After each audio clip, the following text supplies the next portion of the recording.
السلام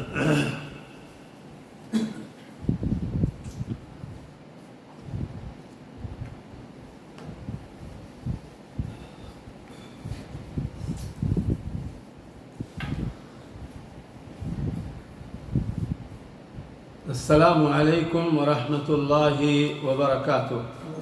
إن الحمد لله نحمده ونستعينه ونستغفره ونؤمن به ونتوكل عليه ونعوذ بالله من شرور أنفسنا ومن سيئات أعمالنا.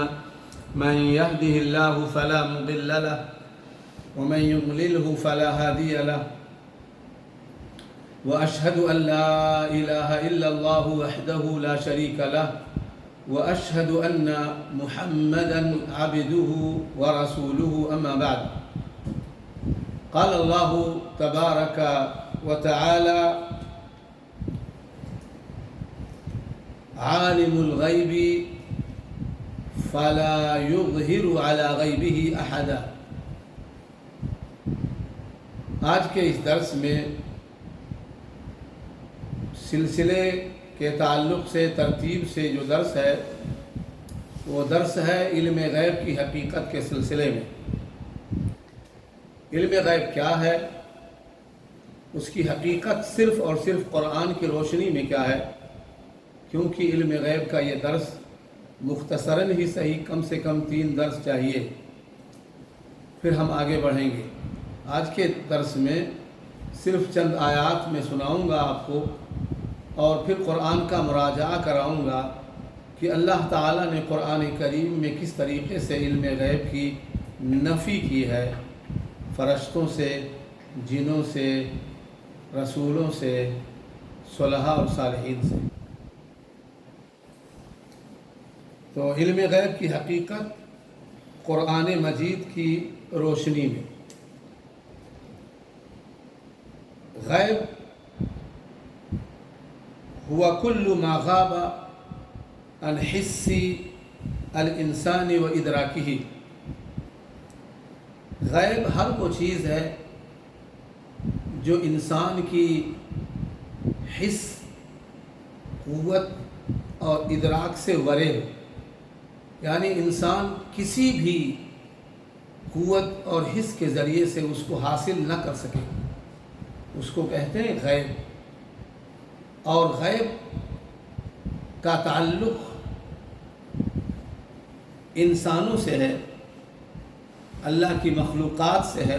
عام طور پر اگر کہا جائے تو اللہ سے نہیں ہے، کیونکہ اللہ تعالیٰ کے لیے کوئی بھی چیز غیب نہیں ہے. ہر چیز اللہ کے سامنے مکمل طور پر ظاہر ہے، اس کی کوئی بھی چیز پوشیدہ نہیں، اور وہی اس کا جاننے والا ہے. قرآن کریم میں اللہ تعالیٰ نے سورۃ البقرہ کی ابتدا میں الف لام میم ذالک الکتاب لا ریب فیہ ھدی للمتقین الذین یؤمنون بالغیب. یعنی یہ کتاب قرآن کریم، قرآن حکیم، اس کے منزل من اللہ ہونے میں کوئی شک اور ریب نہیں. اور یہ کتاب قرآن کریم متقیوں کے لیے ہدایت ہے اور سرچشمہ ہے. یعنی اس میں متقیوں کے لیے ہدایت ہے، یا متقیوں کے لیے ہدایت کا سرچشمہ ہے. متقی کون لوگ ہیں؟ سب سے پہلی صفت جو متقی کی ذکر کی ہے قرآن کریم میں اس صورت کے اندر، الذین یؤمنون بالغیب. متقی وہ لوگ ہیں جو غیب پر ایمان رکھتے ہیں، یعنی اس بات پر ایمان رکھتے ہیں کہ غیب کا عالم صرف اور صرف اللہ ہے. اسی لیے اللہ تعالیٰ نے سورۃ الجن میں فرمایا عالم الغیب. عالم الغیب صرف اللہ ہے. فلا یظہر علی غیبہ احدا. اور اللہ تعالیٰ اپنے غیب پر کسی کو آگاہ نہیں کرتا. الا من ارتضى من رسول، سوائے اپنے پسندیدہ رسولوں کے، پسندیدہ رسولوں کے، یعنی اپنے رسولوں میں سے جسے چاہتا ہے غیب کے امور میں سے کچھ چیزوں کا علم دے دیتا ہے۔ اور جب اللہ تعالیٰ کسی کو کچھ دے دیتا ہے تو پھر وہ غیب نہیں بچتا، وہ حاضر ہو جاتا ہے۔ چنانچہ اللہ کے نبی صلی اللہ علیہ وآلہ وسلم ہمارے لیے آج غائب ہیں، لیکن ان کی نشانیاں، ان کا عجیب عظیم معجزہ جو ان کو دیا گیا قرآن ہمارے پاس موجود ہے۔ جی، جنت اور جہنم ہمارے لیے غیب ہے، محشر کے احوال ہمارے لیے غیب ہیں، ملائکہ ہمارے لیے غیب ہیں، ساعہ یعنی قیامت اور قیامت کے تعلق سے احوال ہمارے لیے غیب ہیں، روح ہمارے لیے غیب ہے، بہت ساری چیزیں وہ غیب ہیں۔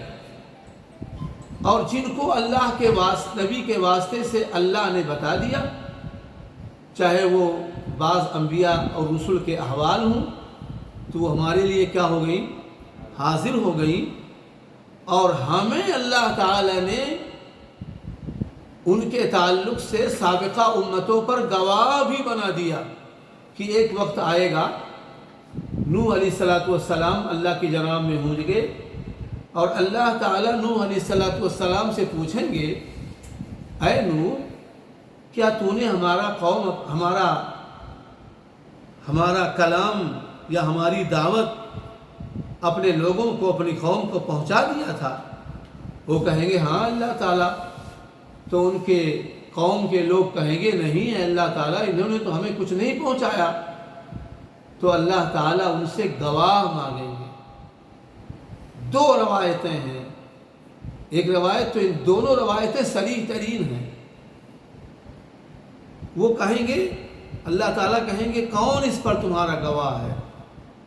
تو وہ کہیں گے محمد و امتہ صلی اللہ علیہ وسلم۔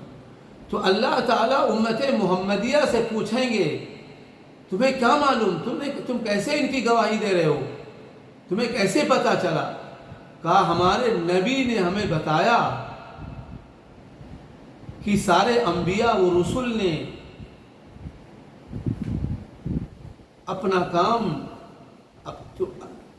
جو انہیں سونپا گیا تھا اسے انہوں نے اپنی قوم کو پہنچا دیا۔ تو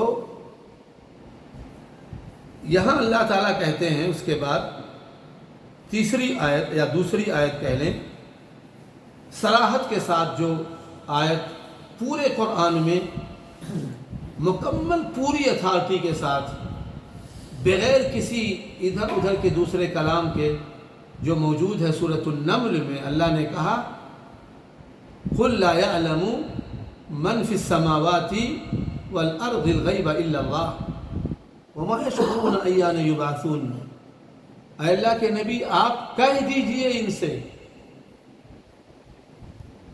آپ ان سے کہہ دیجئے کہ آسمان و زمین میں کوئی ایسا نہیں ہے جو علم غیب رکھتا ہو سوائے اللہ کے، سوائے۔ اور پھر نبی صلی اللہ علیہ وسلم سے اللہ نے کہلوایا ان کے اپنے تعلق سے، سورۃ الاعراف میں 116 نمبر کی آیت میں اللہ تعالیٰ نے ان سے کہا، کہو قُلْ لَوْ كُنْتُ أَعْلَمُ الْغَيْبَ لَاسْتَكْثَرْتُ مِنَ الْخَيْرِ وَمَا مَسَّنِيَ السُّوءُ إِنْ أَنَا إِلَّا نَذِيرٌ وَبَشِيرٌ لِقَوْمٍ يُؤْمِنُونَ۔ اے اللہ کے نبی، آپ بھی کہہ دو، اپنے تعلق سے بھی عقیدہ بیان کر دو کہ اگر میں عالم الغیب ہوتا تو بہت ساری بھلائیاں اپنے لیے جمع کر لیتا، مجھے کوئی تکلیف نہیں پہنچتی،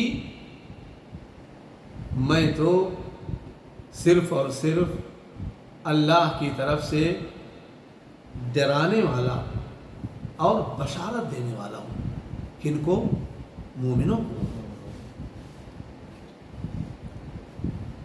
اعراف 116 نہیں 188 نمبر کی آیت. آگے چل کر کے اللہ تعالی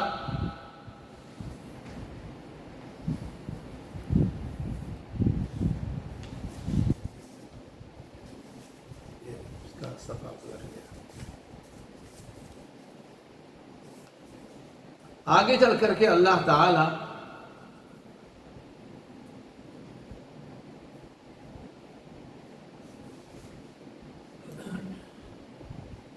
جنوں کے تذکرے کے بعد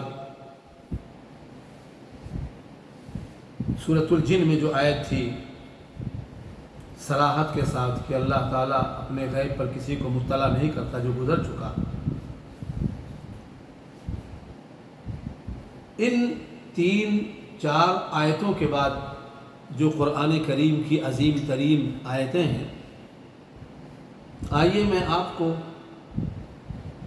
پورے قرآن کا ایک مراجعہ کراتا ہوں. ایک طرف یہ آیتیں ہیں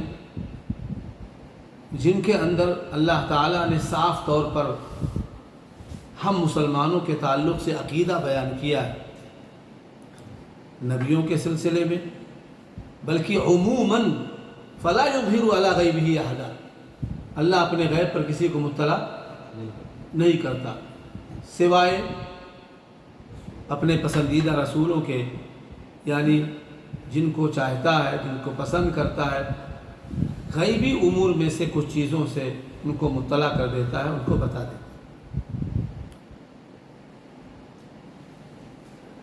اللہ تعالیٰ نے آدم علیہ السلام کی تخلیق کی، اور تخلیق سے پہلے ملائکہ کے سامنے اس کا تذکرہ کیا، کیونکہ عرش سے فرش تک اگر کوئی مخلوق مکمل طور پر مقرب بارگاہ الہی ہے تو وہ فرشتوں کی جماعت ہے، جن کے ہاں عصیان کا شائبہ تک نہیں ہے، نافرمانی کا شائبہ تک نہیں ہے. لا یعصون اللہ ما امرہم ویفعلون ما یؤمرون. تو ان کے سامنے تذکرہ آیا، میں ایک مخلوق پیدا کرنا چاہتا ہوں اور ایسے اور ایسے. تو وہ بھی اللہ تعالیٰ کی مخلوق تھے، اپنے طور پر انہوں نے سوچا جس کا اظہار ابھی ہوگا کہ کیا اللہ تعالیٰ کوئی ایسی مخلوق پیدا کرے گا کہ ہم لوگ تو اللہ کی سب سے قدیم مخلوق ہیں اور ہم سے بھی وہ جانکار مخلوق ہو. ایک احساس آیا. تو اہل علم کہتے ہیں یہ حکمت کے لیے انہوں نے بطور اعتراض کے نہیں، ان کے ذہنوں کے اندر یہ چیز آئی. تو اللہ تو علیم بذات الصدور ہے نا، خبیر ہے، بصیر ہے، سمیع ہے، دلوں کے خوب کو بھی سمجھتا اور سنتا اور جانتا ہے. تو اللہ تعالیٰ نے اب ان کو آگاہ کیا اور ان سے اب اللہ تعالیٰ کہتے ہیں. تو آدم کی تخلیق کے قصے میں جو چیزیں ہیں وہ یہ ہیں. اور فرشتے، کیا مطلب فرشتے؟ وَعَلَّمَ آدَمَ الْأَسْمَاءَ كُلَّهَا. پہلے کی باتیں چونکہ ہم سے متعلق نہیں ہیں اس طرح سے، اللہ تعالیٰ نے آدم کو ساری چیزوں کا علم دے دیا. کلھا کا مطلب ساری چیزوں کا علم دے دیا. ثم عرضهم على الملائکہ، پھر ان چیزوں کو فرشتوں پر پیش کیا. کس پر پیش کیا؟ فرشتوں پر. فقال انبئونی باسماء هؤلاء ان کنتم صادقین. اے فرشتوں، ان چیزوں کے نام بتاؤ اگر تم سچے ہو اپنے احساس کے اندر، اپنے خیالات کے اندر، جس کو لے کر کے انہوں نے مظاہرہ نہیں کیا تھا، اللہ سے بحث و تکرار نہیں کی تھی، بس ایک احساس آیا تھا اللہ کی قدیم مخلوق ہونے کی وجہ سے. کہا انبئونی باسماء ہؤلاء ان کنتم صادقین، تم تو بڑے قدیم مخلوق ہو، اللہ کی سب سے قدیم مخلوق ہو، ذرا بتاؤ تو صحیح ان چیزوں کے بارے میں، ان کا نام کیا ہے، ان کا کام کیا ہے، یہ کن چیزوں میں استعمال ہوگی اور کیسے استعمال کی جائیں گی، بتاؤ اگر تم سچے ہو، اگر تم سچے ہو تو بتاؤ. قالوا سبحانك لا علم لنا الا ما علمتنا انك انت العلیم الحکیم. تو قالو کا مطلب کیا ہے؟ سبھوں نے کہا، بغیر کسی استثناء کے. ایسا نہیں کہ اس مجلس میں جبریل امین نہیں آئے تھے یا میکائیل نہیں پہنچے تھے، نہیں، سارے فرشتوں نے کہا بیک زبان ہو کر کے لا علم لنا، جمع کا صیغہ، الا ما علمتنا انک انت العلیم الحکیم. اللہ تعالی ہمارے پاس تو صرف اور صرف وہی علم ہے جن علوم کو تو نے ہمیں سکھایا ہے. ہمارے پاس یہ اور ان کے تعلق سے علم کہاں، ہم کیا جانے کہ یہ چیزیں کہاں استعمال ہوگی، کس طرح استعمال ہوگی، ان کی حکمت کیا ہے، ہمیں کیا معلوم ان کے تعلق سے. ہم تو ان کے تعلق سے لابلد ہیں، ہمیں کچھ بھی نہیں معلوم. انک انت العلیم الحکیم. ہاں اے اللہ تعالیٰ تو ہی علیم ہے، جاننے والا ان چیزوں کے تعلق سے. ہمیں اعتراف ہے، اپنی لا علمی کا بھی اعتراف اور تیرے علم کا بھی اعتراف، تیرے علم کا بھی اعتراف، اور اس بات کا بھی اعتراف ہے کہ تو نے اگر آدم علیہ السلام کو پیدا کیا تو ایک عظیم حکمت کے تحت پیدا کیا ہے، ہمیں اس کا بھی اعتراف ہے. معاملہ واضح ہو گیا نا؟ یعنی فرشتوں کے پاس علم غیب نہیں، جو سب سے قدیم مخلوق، انہوں نے باضابطہ طور پر اعتراف کیا کہ ہم علم غیب نہیں رکھتے، ہمارے پاس اتنا ہی علم ہے جتنا اللہ نے ہمیں سکھایا، اتنا ہی علم. جنوں کے تعلق سے اللہ تعالیٰ نے کہا فَلَمَّا قَضَيْنَا عَلَيْهِ الْمَوْتَ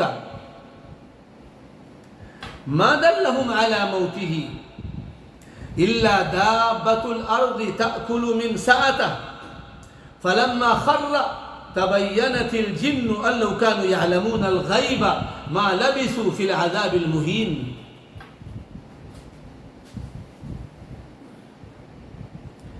اللہ تعالیٰ نے سورہ بقرہ کی آیات کے تذکرے کے بعد 31 سے لے کر کے 34 تک کا تذکرہ، اس کے بعد یہاں سورہ سبا کی 14 نمبر کی آیت اللہ تعالیٰ ذکر کرتے ہیں. اس میں سلیمان علیہ السلام کے تعلق سے کچھ احوال کا تذکرہ. آپ کو پتہ ہوگا کہ سلیمان علیہ السلام وہ نبی اور رسول تھے جن کو اللہ تعالیٰ نے ایسی حکومت عطا کی تھی، نہ ان سے پہلے کسی کو ایسی حکومت حاصل ہوئی، نہ ان کے بعد کسی کو حاصل ہوگی. سلیمان علیہ السلام بھی لیکن مخلوق تھے، ان کے لیے بھی زندگی متعین تھی، ایک ولادت کا دن، ایک موت کا دن. جب موت کا وقت قریب آ چکا، اب اللہ تعالیٰ کہتے ہیں فَلَمَّا قَضَيْنَا عَلَيْهِ الْمَوْتَ، جب ہم نے اس کے تعلق سے موت کا فیصلہ کر لیا، موت کا حکم صادر فرما دیا کہ اب سلیمان کو موت آنی چاہیے، ان کے موت کا وقت ہو گیا. فَلَمَّا قَضَيْنَا عَلَيْهِ الْمَوْتَ مَا دَلَّهُمْ عَلَى مَوْتِهِ، تو جنوں کو ان کی موت کے تعلق سے، سلیمان کی موت کے تعلق سے کسی چیز نے خبر نہیں دیا مگر اس گھن نے، جسے دابۃ الارض کہتے ہیں، دابۃ الارض، جو ان کی لاٹھی کو کھا رہا تھا، تأکل من سأتہ، ان کے عصا کو اللہ نے ادھر فیصلہ کیا، ادھر سلیمان کو گھر سے نکالا، ایک بلڈنگ انہوں نے تعمیر کرنے کا حکم دیا تھا، وہ بلڈنگ مکمل طور پر تعمیر ہونا چاہتی تھی کہ اتنے میں اللہ تعالیٰ نے سلیمان سے کہا نکلو جا کر کے دیکھو کہ بلڈنگ کا کیا حال ہے۔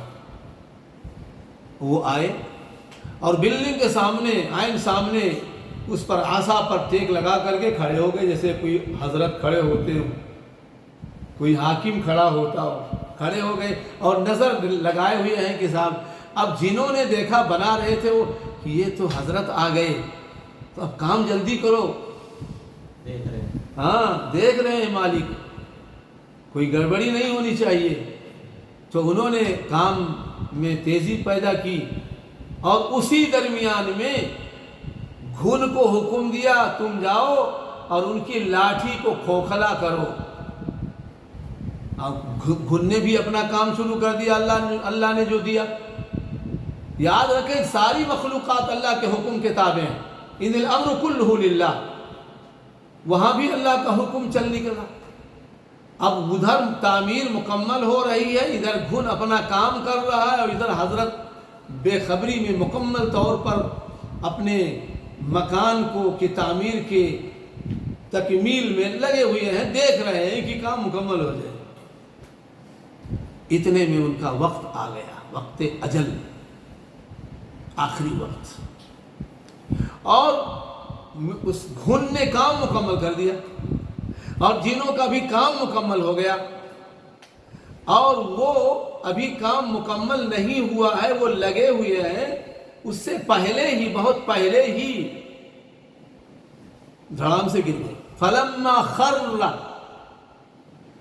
جب وہ گر پڑے سلیمان علیہ السلام، کیونکہ لکڑی میں وہ طاقت نہیں رہی کہ ان کے بار کو سنبھال سکے، ٹیک لگا کر کھڑے تھے نا، سنبھال سکے، تو لکڑی ٹوٹ گئی اور وہ گر گئے۔ تبینت الجن، تو اب جا کر کے جنوں پر ظاہر ہوا، تبینت الجن، تو جنوں پر ظاہر ہوا، کیا ظاہر ہوا؟ جنوں پر ظاہر ہوا، فلما خر تبینت الجن ان لو كانوا يعلمون الغیب، کہ اگر وہ عالم الغیب ہوتے، اپنے بارے میں کہتے ہیں اگر وہ عالم الغیب ہوتے تو ما لبثوا فی العذاب المہین، تو اس رسوا کن ذلیل عمل میں اب تک کھڑے نہ رہتے، اب تک کب کے بھاگ گئے ہوتے۔ اور انہیں پتا چلا کہ یہ تو حضرت بہت پہلے انتقال کر چکے ہیں، ہم دیکھ رہے تھے کہ کھڑے ہیں، یہ تو بہت پہلے ان کا انتقال ہو چکا ہے، اور اب جا کر کے ہمیں پتا چلا ہے جب کام مکمل ہو گیا۔ تو اگر ہمیں پہلے سے علم ہوتا اس کا تو ہم کب کے بھاگ گئے ہوتے۔ اعتراف ہے کہ نہیں؟ جنوں نے اعتراف کیا، فرشتوں نے اعتراف کیا، سب سے عظیم مخلوق اللہ کی، سب سے عظیم رسول اللہ کا، فرشتوں سے بھی زیادہ مقام والا شخص محمد صلی اللہ علیہ وسلم نے بھی اعتراف کیا، وَلَوْ كُنْتُ أَعْلَمُ الْغَيْبَ لَاسْتَكْثَرْتُ مِنَ الْخَيْرِ۔ اور اللہ تعالی نے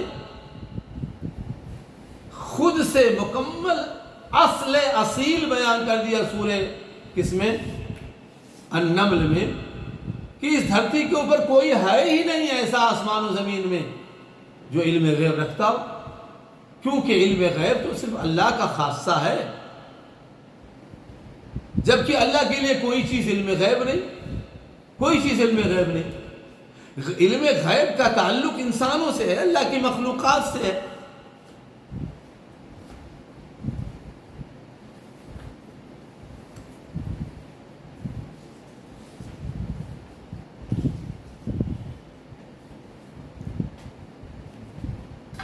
فائدہ اور پھر ہم سوال لیتے ہیں۔ حضرت سلیمان علیہ الصلاۃ والسلام کے زمانے میں یہ مشہور ہو گیا تھا کہ جن علم غیب رکھتے ہیں، جن علم غیب رکھتے ہیں، جنہوں کو علم غیب حاصل۔ آج بھی بہت سارے جہلا اس بات کا کو سمجھتے ہیں کہ جنہوں کو علم غیب، جن غیب کی باتیں جانتے ہیں۔ اس لیے اللہ تعالیٰ نے سلیمان علیہ السلام کے زمانے میں چونکہ یہ مشہور ہو گیا تھا کہ غیب کی باتیں جاننے والے ہیں یہ لوگ، اللہ تعالیٰ نے حضرت سلیمان کی موت کے ذریعے، سلیمان علیہ السلام کی موت کے ذریعے اس باطل عقیدے کے بطلان کا، فساد کا کو واضح کر دیا کہ جنوں کے پاس بھی علم غیب نہیں۔ آج کے درس میں جو یہ مختصراً میں نے اصیل علم غیب کی حقیقت کے تعلق سے بیان کیا ہے، اس کے بعد کی چیزیں 2 درسوں میں ہم ذکر کریں گے۔ جو لوگ جگالیاں کرتے ہوئے امت کو گمراہ کرنے کی کوشش کرتے ہیں، بعض حدیثوں کی روشنی میں جو حدیثوں کا مفاد کیا ہے اور کیا حقیقت ہے، انشاءاللہ العزیز آنے والے 2 درسوں میں ہم اس کو تقسیم کریں گے اور آپ کے سامنے اس کا تذکرہ کریں گے۔ اب میرا خیال ہے کہ چند سوالات لے لیتے ہیں گزشتہ درس کے تعلق سے بھی، اس درس کے تعلق سے۔ مسئلہ واضح ہے، اس میں کوئی کلام نہیں ہے۔ جی یہ سوال ابھی بولے سے تو اور بھی جو بریلی عالم ہیں یا جو بھی عالم ہیں وہ حدیث جیسے قرآن تک بالکل صحیح ہے، حدیث بھی تو ان حدیث کی کتاب کا جو ترجمہ ہے عربی میں اوریجنل کہاں ہے، اور وہ اس سے معنی خود چینج کرتا ہے یا وہ معنی جو عربی میں ہے لکھا ہوا جو دوسرا سے ہوتا ہے وہ چینج کرتا ہے، معنی میں چینج کرتا ہے، کیا ہے صحیح کیا کہاں سے گڑبڑ کرتا ہے؟ بریلویت کے پاس سوائے ہوا پرستی کے اور کوئی چیز نہیں ہے۔ میں نے یہاں درسوں میں بسا اوقات جب بھی ایسی کوئی چیز آئی ہے تو میں نے اشارہ کیا ہے کہ یہ جملہ بھی علم غیب کی نفی کرتا ہے۔ مثال کے طور پر ابھی عاشورہ کا روزہ گیا، عاشورہ کے روزے میں ایک چیز آئی تھی، لَإِن بَقِيتُ إِلَىٰ قَابِلٍ لَأَصُومَنَّ سے، اگر میں آنے والے سال زندہ رہا تو میں 9 تاریخ کا بھی روزہ رکھوں گا۔ راوی کہتے ہیں غالباً عبداللہ ابن عباس، لیکن قبل اس کے کہ وہ تاریخ دوبارہ آئے اور نبی صلی اللہ علیہ وسلم پائیں محرم کے مہینے کو، آپ اس سے پہلے ہی انتقال کر گئے، اس سے پہلے ہی انتقال کر گئے۔ معنی اس کا یہ ہے کہ اللہ کے نبی ہوں یا انبیاء ہوں یا رسول ہوں، کوئی بھی ہوں، چاہے صلاح اور صالحین ہو، کسی کو بھی اپنے موت کے دن اور وقت کے تعلق سے علم نہیں ہوتا، کوئی بھی نہیں جانتا کہ کب مرے گا، اور یہ قرآن میں اس کا ذکر موجود ہے کہ کسی کو نہیں معلوم کہ وہ کب مرے گا، کہاں مرے گا۔ یہ علم غیب ہے کہ نہیں؟ یہ بھی غیب، یہ بھی غیب۔ خود اللہ کے نبی صلی اللہ علیہ وسلم کو نہیں پتا تھا کہ آنے والے سال اس مہینے میں میں رہوں گا کہ نہیں رہوں گا۔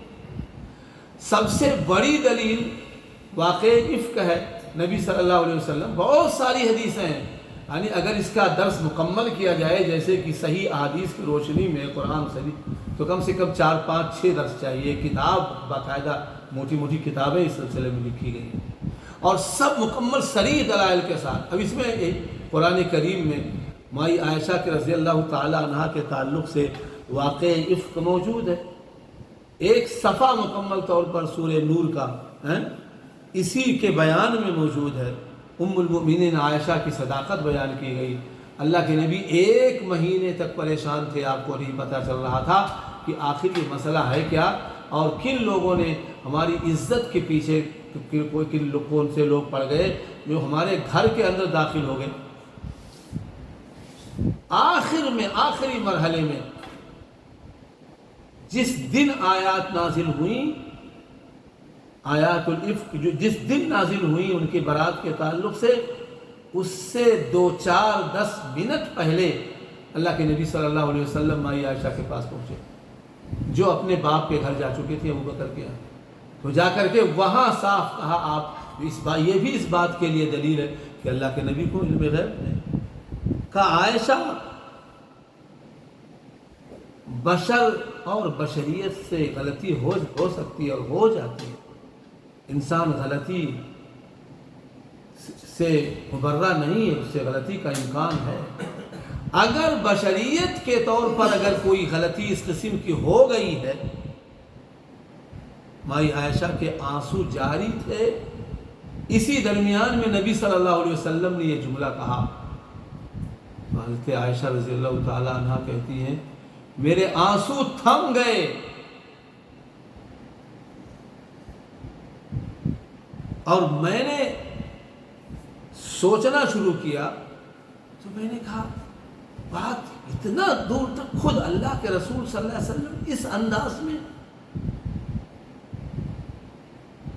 تب انہوں نے یوسف علیہ السلام کو کے تعلق سے وہ آیات پڑھی اور پھر اللہ کے حوالے کیا، اور اللہ تعالیٰ نے وہیں نبی صلی اللہ علیہ وسلم پہ بیٹھے ہوئے ہیں وہیں آیات نازل ہوئی۔ حضرت ام المؤمنین عائشہ رضی اللہ تعالی عنہ سے ان کی ماں ام الخیر نے کہا کہ بیٹی اٹھو، اللہ کے نبی صلی اللہ علیہ وسلم کا شکریہ ادا کرو۔ کہا نہیں، اگر میں اس موقع پر شکر گزار ہوں گی تو اپنے اللہ کا جس نے مجھے اس مشکل سے آزاد فرمایا ہے، نکالا ہے۔ بھلا کیا کسی نبی سے یہ ممکن ہے کہ اس کو پتا ہو پھر بھی ایک مہینے تک تباہ ہو، صحابہ کو جمعے کے دن روک کر کے کہے کون ہے جو مجھے ایسے لوگوں سے نجات دلائے گا جو لوگ میرے گھر تک پہنچ گئے، جن کا شر میرے گھر تک پہنچ گیا۔ سعد بن معاذ اٹھے، جمعے کا دن ہے، کہا اللہ کے نبی کہیے بتائیے، اگر وہ میرے قبیلے سے ہے تو حکم دیجئے میں اس کا سر قلم کر دوں گا، اگر میرے بھائی خزرج کے قبیلے سے ہے، خزرجیوں سے ہے تو آپ حکم دیں اس کا بھی سر قلم ہوگا۔ قریب تھا کہ اوس اور خزرج میں پھر سے ہوئی جاہلی جنگ شروع ہو جائے۔ نبی صلی اللہ علیہ وسلم منبر سے اترے، آپ دونوں کے درمیان آئے، دونوں کو پرسکون کیا۔ حالت یہاں تک ہو گئی تھی، اس کے باوجود بھی اگر آدمی اپنے غلط انحرافات اور افکار اور ہوا پرستی میں لگا رہے تو اس کا کیا حل ہے؟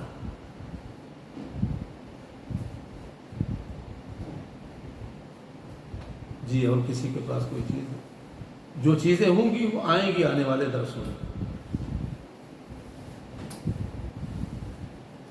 جیسے وہ صلح حدیبیہ کا واقعہ ہے، حضرت عثمان رضی اللہ تعالیٰ عنہ کے بارے میں افواہ پھیل گئی کہ وہ شہید کر، وہ بھی اسی میں سے، یہ بھی بطور دلیل کے پیش کیا جا سکتا ہے کہ نبی صلی اللہ علیہ وسلم چند کلومیٹر کے دور پر ہیں اور آپ کو حقیقت کا علم نہیں ہے کہ وہ قتل ہوئے کہ نہیں ہوئے، افواہ اڑا دی گئی، اور اللہ کے نبی صلی اللہ علیہ وسلم نے صحابہ کرام سے بیعت کیا۔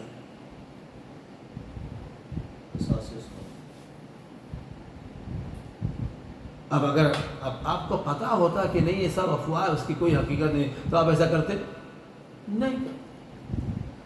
آپ صلی اللہ علیہ وسلم ایک غزوے سے لوٹ رہے تھے، مائی عائشہ کا عقد ہار جو تھا وہ گر گیا، گئی تھی قضائے حاجت کے لیے، اسی میں واقعہ عفق بھی آیا تھا، اس کے بعد لوگوں نے لگایا ہے۔ اور اللہ کے نبی صلی اللہ علیہ وسلم ایک موقع پر جا رہے تھے، وہ بھی سفر ہی کی حالت میں تھے، آپ صلی اللہ علیہ وسلم کا حضرت عائشہ ہی تھی، ان کا ہار اونٹ کے نیچے جب وہ بیٹھ رہا تھا اور وہ اتر رہی تھی، اسی کے درمیان میں ایسا ہوا کہ گر گیا اور پھر اونٹ اس اونٹی پر بیٹھ گیا۔ وہیں آیت تیمم نازل ہوئی، اور صحابہ اور رسول صلی اللہ علیہ وسلم سے یہاں وہاں تلاش کر رہے ہیں اور نہیں پتہ چل رہا۔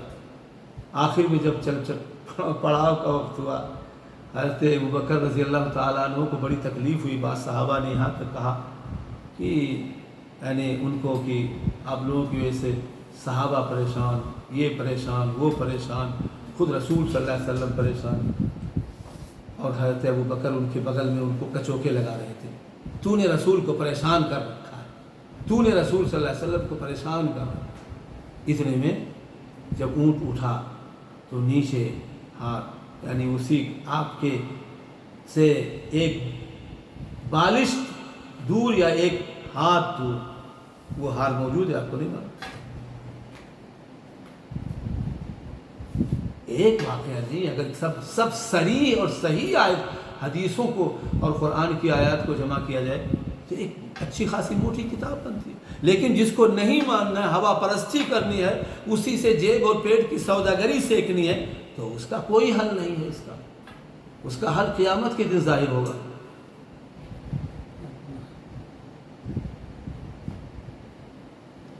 اللہ تعالیٰ ہمیں دین سمجھنے اور اس کے اصولوں پر چلنے کی توفیق عطا فرمائے، ہمیں جب تک اس دنیا میں رکھے ایمان اور اسلام پر رکھے، جو ہمارا خاتمہ ہو ایمان اور اسلام پر ہو۔